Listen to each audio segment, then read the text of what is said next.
Assalamu alaikum. In today's video, we are going to look at another game of Mikhail Tal. In this game, he made many sacrifices which damaged the position of Black's king. Mikhail Tal was playing as a white and his opponent was Hans-Joachim Hecht. Mikhail Tal started the game with d4, knight to f6, c4, e6, knight to f3 and b6, Queen's Indian defense. Knight to c3, bishop to b4 pins the knight, bishop to g5, bishop to b7, e3, h6 attacks the bishop. So bishop goes to h4, bishop captures on c3 check, b captures on c3 and now d6, knight to d2, e5, f3, queen to e7, e4, knight b to d7, bishop to d3 and now knight to f8. Knight on f8 can later go to a g6 square, attacks the bishop, and later he can also go to this f4 square. So here Mikhail Tal played c5. This is quite I would say bold move because this opens the line by force. Black played d captures on c5, d captures on e5 and queen captures on e5. Here Mikhail Tal played queen to a4 check, c6, short castle,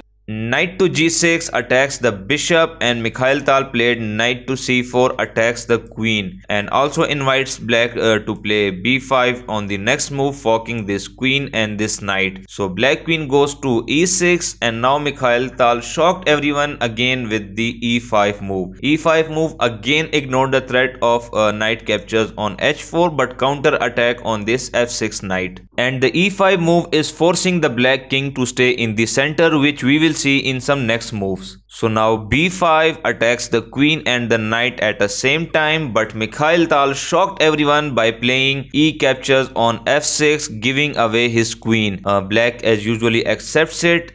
B captures on a4 and now f captures on g7, attacks the rook. Rook to g8 and now black cannot castle on the king side, and if we look at the queen side, because of these double pawns, black cannot castle on this queen side. So now black king is forced to stay in the center. So Mikhail Tal again shocked everyone with the bishop to f5, again sacrificing his bishop on f5, sacrificing the bishop on h4 and sacrificing the knight on this c4. Mikhail Tal is sacrificing three minor pieces at a time, so let's see what happens if he captures them. First, if he play queen captures on f5, but now knight to d6 check, king to e7, knight captures on f5, knight captures on h4, knight captures on h4. The material is equal, but if we look at the king's position, Mikhail Tal king is very safe, but just look at the black king. It's in the center and it is very dangerous for him because of this d and e open file. So that is totally winning for Mikhail Tal. That is the reason black didn't play this variation. What happens if he captures on this c4 square? But now rook a to e1 check, and this is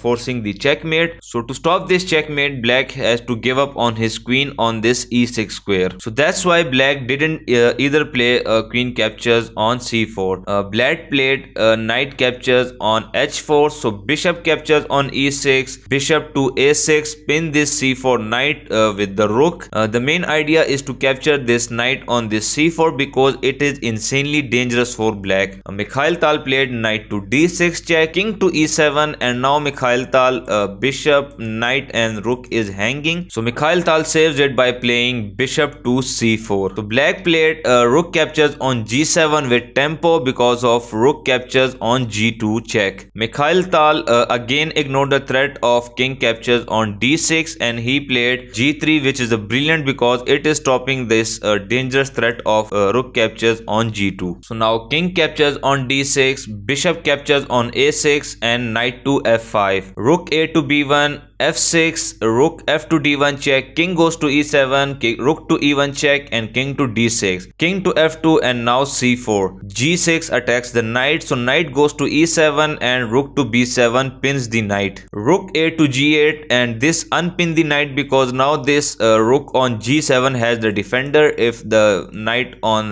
e7 wants to move, he can move to any square he wants. So bishop captures on c4 attacks the rook on g8. So knight knight to d5, bishop captures on d5, c captures on d5, and now rook to b4 attacks the pawn on a4, rook to c8 attacks the pawn on c3, so rook captures on a4, rook captures on c3, rook to a6 check, king to c5, and now rook captures on f6, h5, h3, pawn captures, and now rook to h7. And now Mikhail Tal played g5, pushing his g pawn, so now rook to h5. And many players would thought that g6 is a good move, but after rook to g5, it's very hard for white to defend this pawn on g6. So that's why Mikhail Tal didn't play it. He played rook to f5, but now rook to c2 check, king to g3, and now king to c4. Rook e to e5, and now Mikhail Tal can play without any hesitation g6 because the rook on f5 has the defender. So d4, g6, rook to h1 with the simple threat of rook to g1 check, and after king moves